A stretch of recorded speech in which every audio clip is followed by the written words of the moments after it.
Sorry about that. Good morning. Little burp.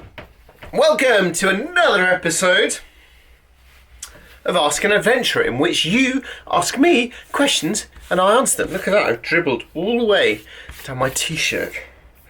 Well, hey, this is the wet t-shirt version of Ask an Adventurer. Ask an Adventurer, also available in book form. Right. What would you tell yourself when you began this writing journey? Gosh. When I began this writing journey, I would tell myself that books take much longer and are much harder to write than I think every time I begin a book. One day I'll learn that. I tell myself that I need to think about the maximum possible audience size of people who are going to be interested in the books that I write about. And I have to accept that there aren't more people out there who are going to read those books. And is it worth doing? For example, this book's quite a good example of this. Ask an Adventurer. I wrote it. This was my COVID lockdown book, so I couldn't go anywhere and do anything. So I turned all your questions into answers, and I think this book's really useful. I hope it is. But geez, it's sold almost no copies. And then if I think about that, that's kind of not surprising. It's about living adventurously, being creative and making a living. There's not a great audience, not a massive audience for that. So I have to accept that. I think they're about the only things I'd advise myself when I started out writing. Just get on with it and go for it.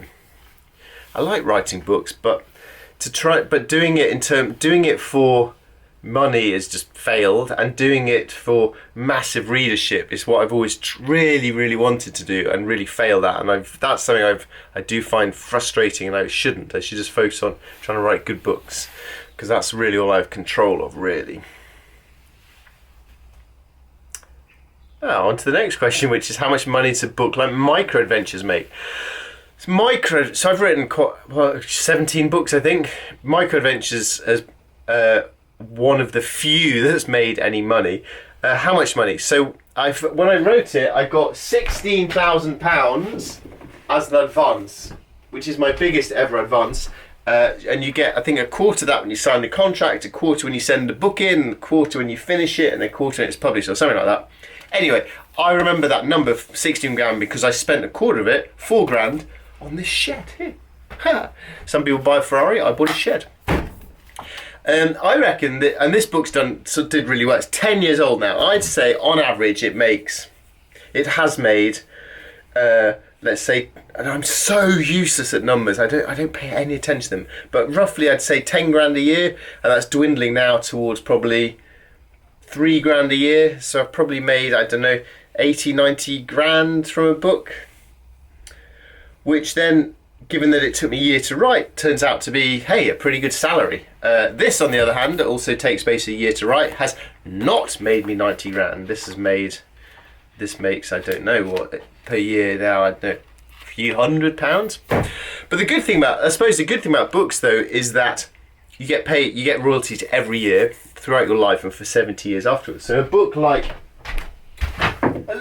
like The Boy Who Biked the World, which is now about 15 years old, and when I look at the design of it, it makes me cringe. It's terrible. But this still sells pretty well, and I still probably get, I don't know, let's say 12 grand a year or so from that. And that's not really declining much either. So I've been doing that and then for 15 years times 12 equals quite a lot, you see. So for quite a small book. So that's the good side of books. But something like this makes almost no money, and in 10 years' time, no one is going to be buying it. So, yeah. Next question. How did you finance your adventures in the beginning?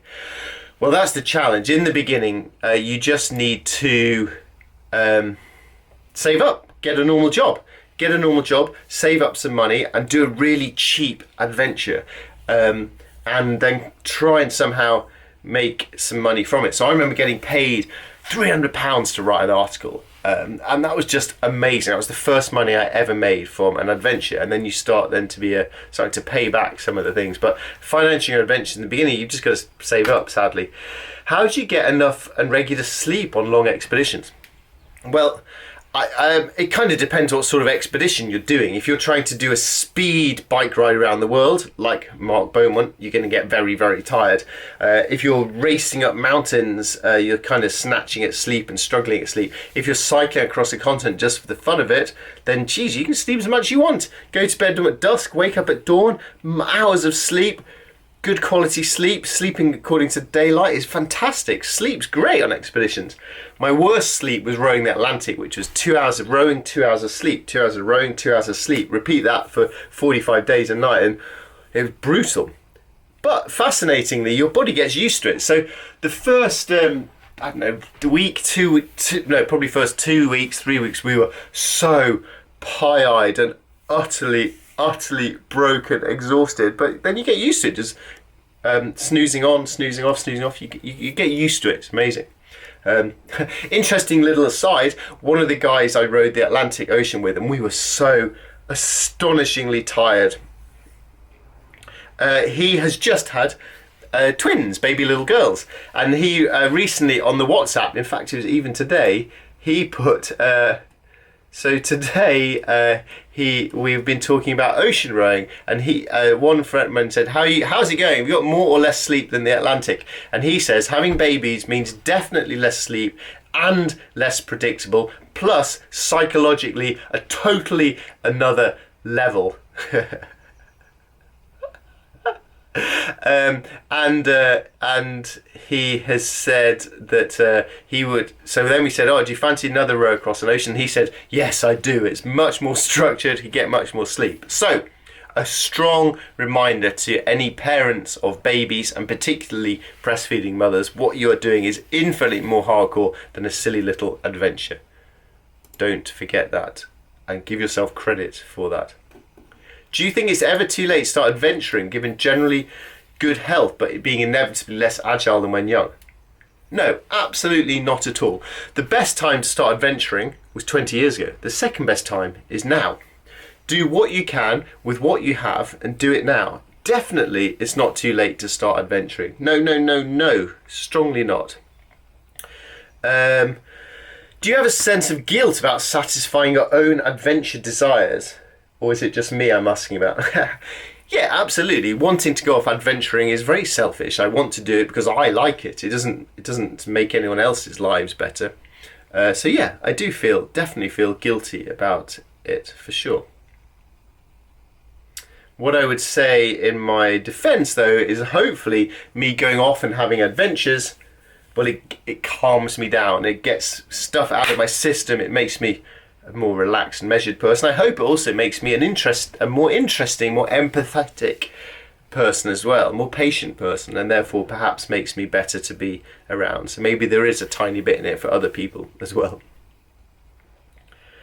How do I find a way to make a living while also feeling like I'm contributing to something bigger than myself through being outdoors? AKA, how do I get it all? Asks Hannah.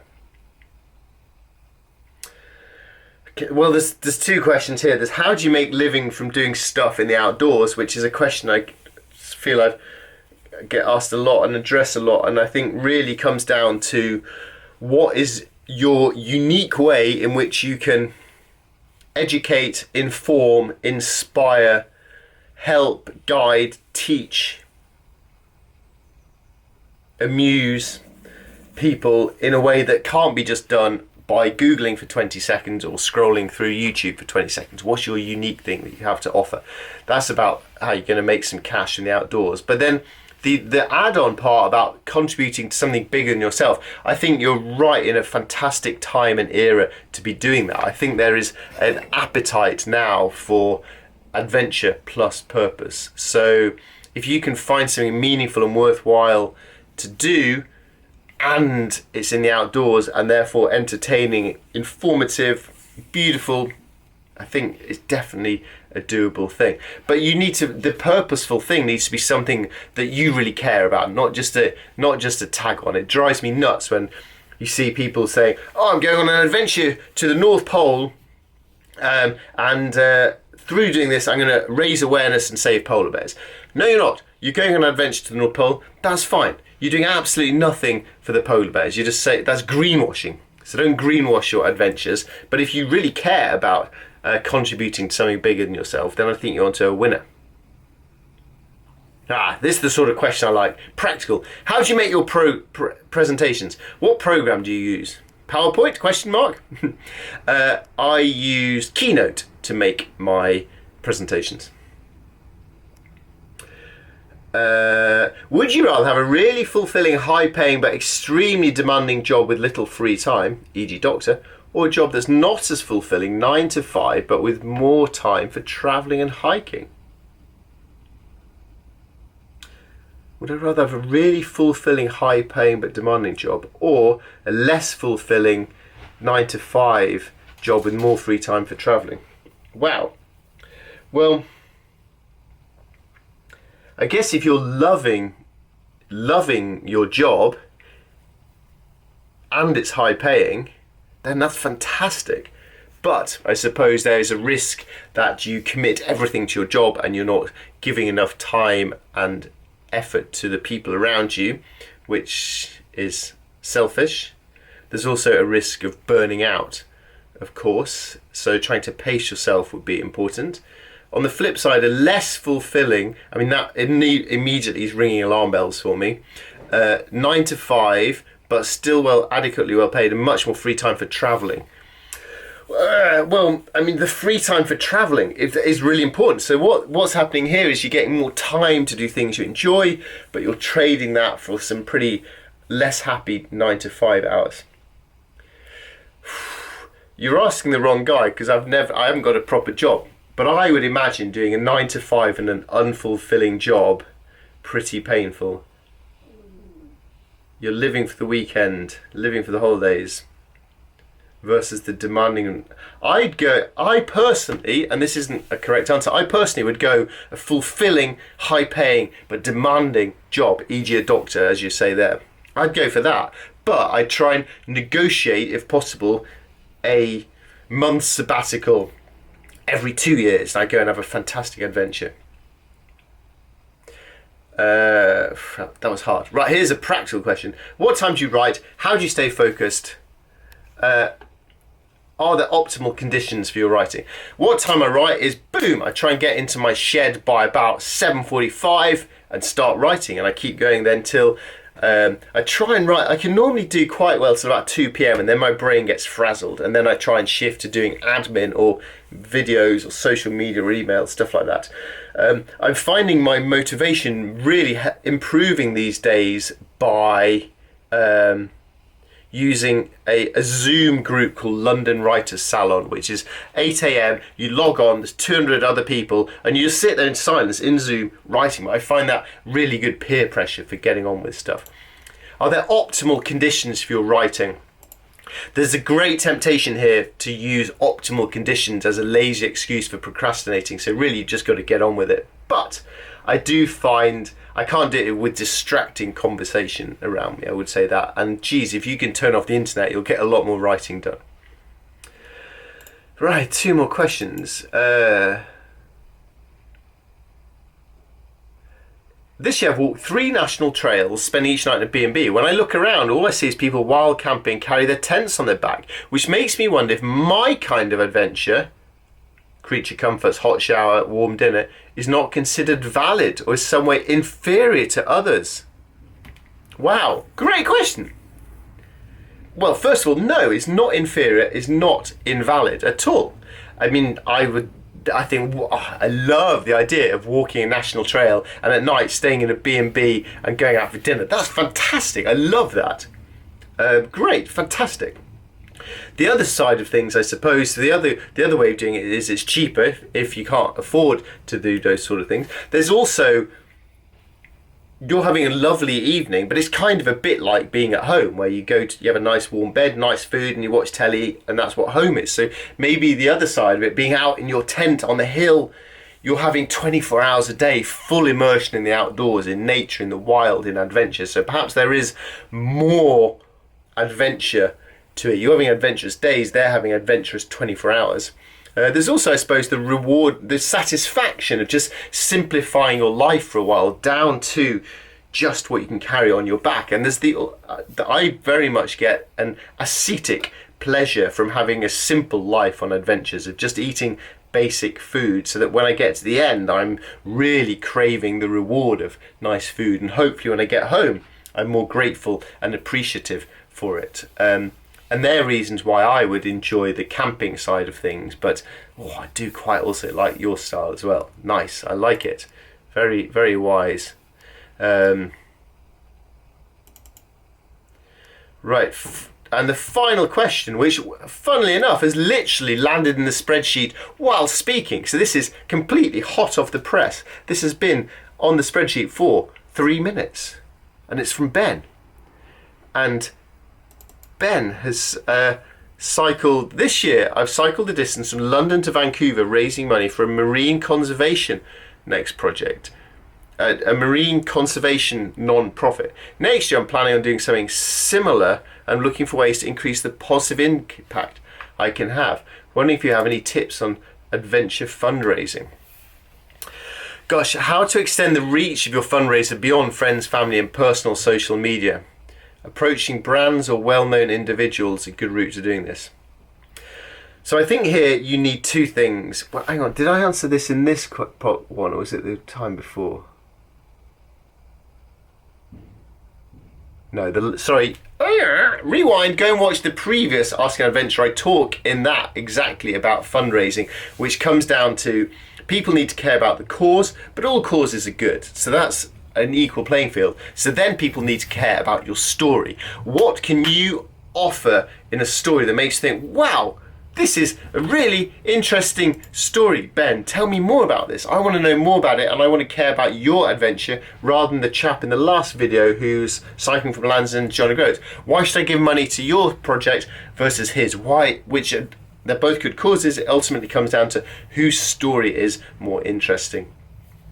Reaching out to brands will get loads of contacts about this sort of stuff. So if you do reach out to a brand, you have to think, what can you offer to them that's unique rather than every other copy-paste email they've received that day. And most brands in reality are going to support you with gear rather than cash, and perhaps I suppose sharing it through their social media following, but you're going to have to be pretty unusual to manage that. It's not to say it can't be done, but you have to think hard about what you can be that's relevant to that brand.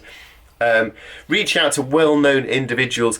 I get a lot in my Instagram, in the messages, I get a lot of copy-paste requests for help.